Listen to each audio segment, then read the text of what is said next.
Hi, what's going on everyone? It's Mr. West. I hope you're all well. So after what feels like an uphill battle and loads of shenanigans and also sacrificing an armpit, we've got the OnePlus 6 in the house, thank God. If you've been following me on Twitter for the last week or so, you'll have obviously seen the shenanigans I've been having with OnePlus customer services. But now it's finally here. It's time to bust open the box and take a look at the phone, do a quick product tour and see what it's all about. And then we'll put the primary SIM in and we'll go through the review process as I've been doing with the Huawei P20 for the last week or so. I will actually miss the Huawei P20, but I've been really looking forward to using the OnePlus 6. My OnePlus 3T has been an absolutely diamond piece of kit for nearly 2 years, and this will probably be its natural successor. So before I get into the unboxing, this is the 8GB, 128GB model in midnight black. Because of all the issues that OnePlus had with their website on day one of sales, the 256GB model was sold out pretty quickly and nobody could really buy a handset. But 128GB is plenty of storage for me. I did have a previous 256GB device and the most I ever got to the storage was 80GB, so 128GB will serve me well. So let's not waste any further time. Let's get underneath the camera and let's unbox the OnePlus 6. Right, so here it is. Here's the OnePlus 6 packaging. Standard OnePlus packaging. The packaging for OnePlus device is actually really nice. It's got this lovely premium feel to it. So we've got these 6 embroidered into the front of the box there. We've got the OnePlus logo. On this side we've got the OnePlus 6. Nothing on the bottom, and then we've got the speed you need, which has been put onto this side of the box. That is new for this one. It's kind of the tagline for the phone itself. And on the back then we've just got some nice red packaging and some information about the device itself as well.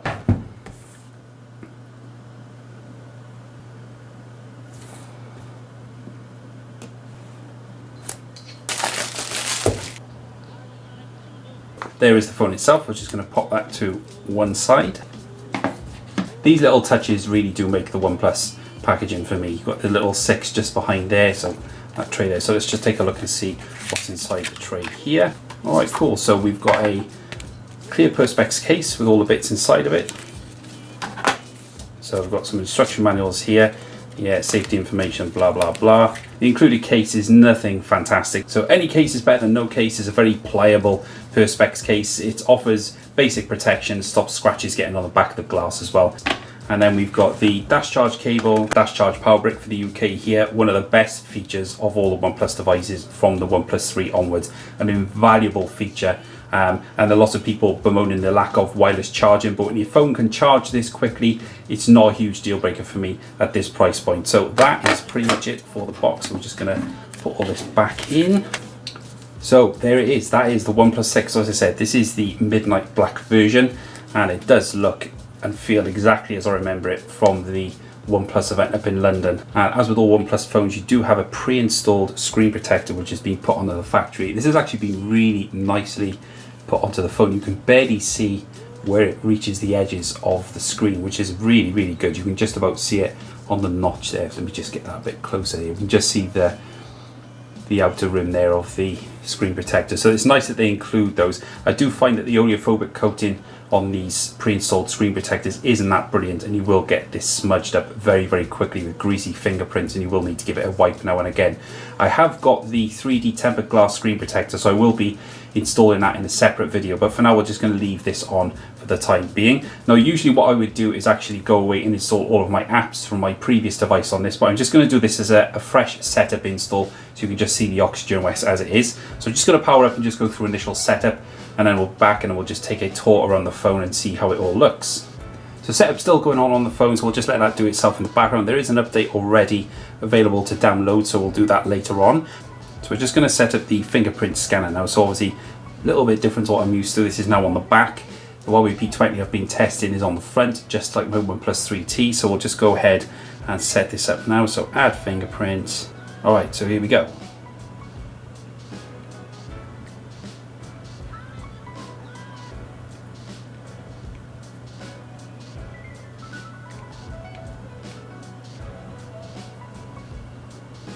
We're done. Excellent. So that was pretty quick, obviously because I'm trying to hold the phone and show it to you on a camera. I can't really crane my finger around, but it's pretty quick. Let's just lock the phone up and then we'll just try the fingerprint scanner.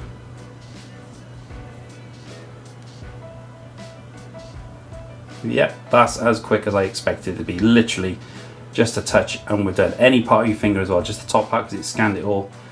Cool, excellent stuff. So looking at the display, so the stock launcher has been loaded up and you can see the icons are a bit higgledy-piggledy over the screen, so we'll just move that over a bit. But the brightness is all the way down here. If we just pump that up a bit further, now you can see how bright that is. It's a really, really nice display, and people say, oh, it's only 1080p, but the display looks absolutely fantastic. I really do think it looks really great, and away from the awful exhibition lighting of the event, it does look a lot nicer. Pumped up to saturated colors, but you can temper those down. So what we're going to do, we're just going to go through some of the menus as we did with the Huawei P20 review. This is how we're going to do things from now on. So quick look at the UI then. So at the top here we've got just the usual Wi-Fi, Bluetooth, SIM and network, data usage, etc. You can click in there. You've got things like your tethering and hotspot, airplane mode, virtual private network, emergency broadcast. NFC is already switched on from standard. Android Beam, which is obviously when you touch two handsets together back to back. So after the network and settings menu, we've then got customization. So you've got customization over the alert slider. So then we've got control over buttons. So this allows you to control what happens with the nav bar at the bottom to start with. So you've got fixed navigation bar, which will always show the navigation bar.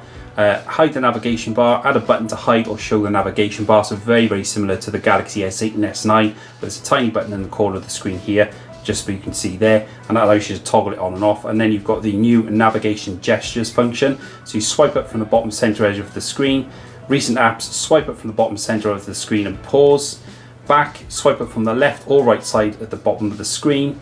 And then landscape mode, same as portrait, navigation gestures are still from the bottom of the device. So we'll just put the navigation bar back on for now. So we'll look at the gestures in a full review later on down the line. We've then got the home button. So long press action is currently the search assistant. Double tap action is actually no action at the moment.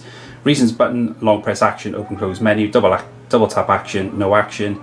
Back button, etc, etc. If you've been used to a OnePlus device previously, you'll know that these are familiar features, but for the benefit of those who've never used a OnePlus device, these are really, really handy features where you can just pretty much hold onto there and then it brings up Google Assistant, and you can also do that by double tapping each button and it will do certain functions. So it's a really, really handy function, except it's all done with these software navigation keys instead. So we'll go back on menu.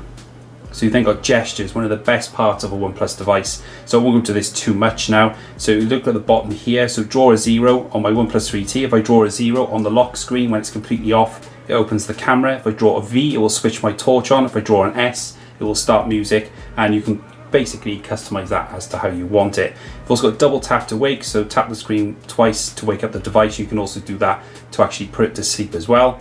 With the music control, again, this is a great feature. When the screen is off, you can draw an arrow this way to forward a track. Similarly, draw it backwards to go back a track, and then swipe two fingers down the screen and that will actually pause or play the music when you're listening to it with the screen off. So they're really, really handy features. You've also got 3-finger screenshot. So when you're in a screen situation, you want to get a quick screenshot. Most phones, you have to do a manipulation of whichever buttons, but you can actually just swipe down with 3 fingers and that takes a screenshot. Flip to mute, flip the device on, incoming call to mute it. So that's self-explanatory. When a call comes through, turn the device over and that will mute the incoming call. And then from the viewfinder screen, long press the fingerprint sensor to take a photo. So that's slightly different for this one. So that's a new feature as far as I'm concerned with my OnePlus 3T.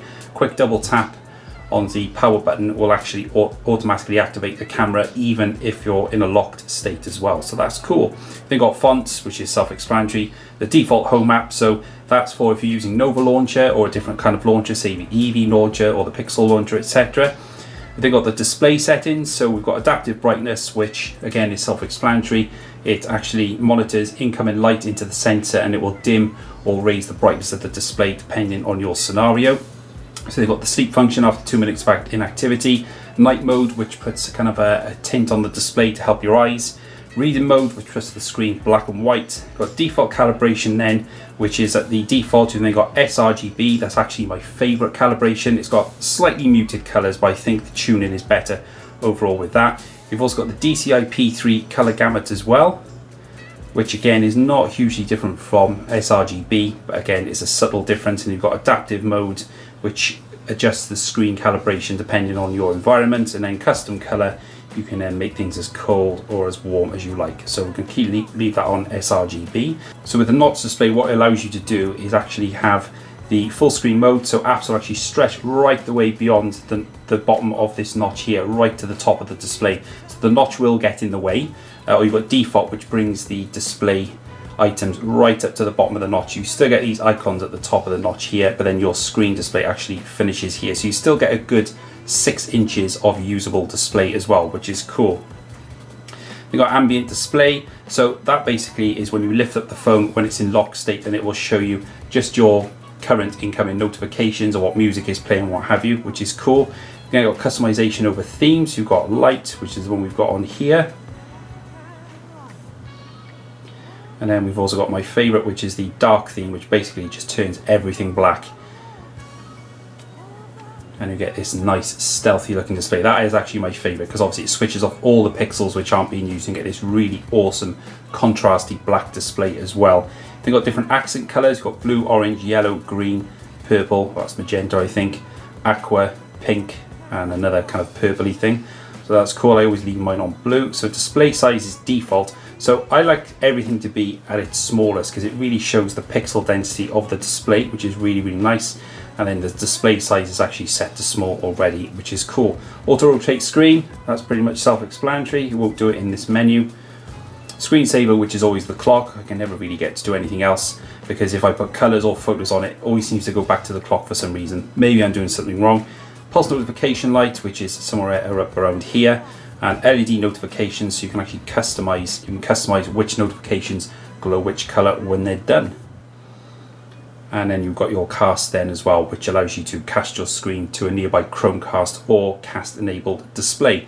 And then we've got things like sound and vibrations. So you've got full control all over your sound. So we've got the audio tuner, once you've got headphones plugged in, you can actually control via the graphic equalizer, which is built in. Got the earphone mode, which when you plug your headphones in, it will automatically play music, which is cool. That's a feature which is very similar to Power Amp. This is the first time I've seen it on this OnePlus device. Then got control over ringtones, vibration, and touch sounds, etc., etc. And then further on, then we've got control over notifications, your battery, storage, and memory. So it's a 128GB model. So just for your information, once the OS is installed, you get around about 111GB of usable storage, which is absolutely plenty for pretty much anybody. And then we've got your users, so you can add another Google account, and then we've got control over apps, location, security, accounts, Google, etc., etc. And then we've got your advanced menu there, about phone. This is all about the information about the handset itself. And you can also enable developer options from there. If you don't know how to do it, you just go to the build number, keep tapping, 7 times usually does it, and then the developer options are switched on, which allows you more control over the way the handset behaves. So that is the menus itself, and that's pretty cool. We'll just take a quick look at the buttons again. So they're nicely clicky as per usual. OnePlus devices do have really nice clicky buttons, which is cool. Very nice build quality all around the handset. I'm really impressed with how it all feels. It feels like a much more premium device than its price tag actually lets on. It's really nice. And again, the display are not really doing it justice in this video because they've got this dark wallpaper which has been fetched over from a previous setup. So we'll just see if we can find a different wallpaper. So here we go. Let's put this one on. And you've now got this really nice wallpaper. Recording from this camera will not do this justice, but I really hope you can see just how really nice that looks. The display has got a wonderful tone to it, nice and bright, and it's nice and clean across the whole display. As you can see off axis, it's pretty good. You do lose some of the color there, so when you go off axis, you are losing color, but you can still see what you're doing. And personally, who watches any content at this extreme angle anyway? But it's nice to see that the off axis isn't too bad, to be perfectly honest. And the notch is not the biggest notch. I'm not a huge fan of them, but it's nice that you've got the option to actually switch that off. You can just have a line put at the top there, so the icons will just be in a black line. Because it's AMOLED, completely hides itself behind the notch, which is really cool. So we're just going to take a quick look at the camera. So I've got a subject here. So just as I said earlier, double press the camera icon, double press the power button to wake up the camera. So here we go. So this is just in the standard mode, so just take a quick picture. That is it. Got some pretty good detail there when you zoom in as well. This is not ideal lighting situation, to be perfectly honest. We've got a portrait mode as well, which uses the back camera. I'm not sure why it's not doing that. There we go. Okay, got it. So this has its depth effect.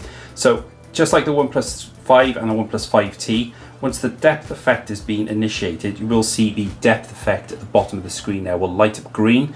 This lets you know that the depth effect is actually available and ready to use. If you kind of go a bit off, it's not going to do it now because I'm too far away, but you get the idea. That will go off once you can't get the depth effect activated. So we'll just take a photo with that on.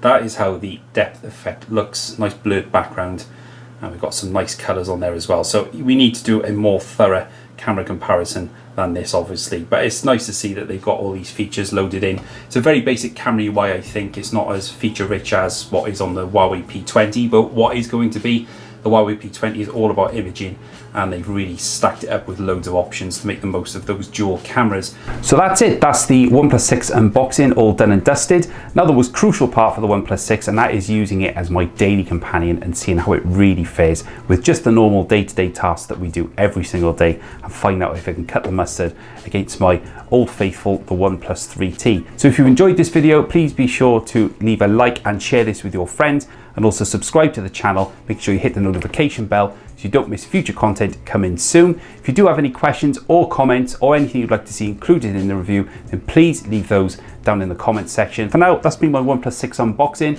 Thanks very much for watching, guys, and I will catch you guys later.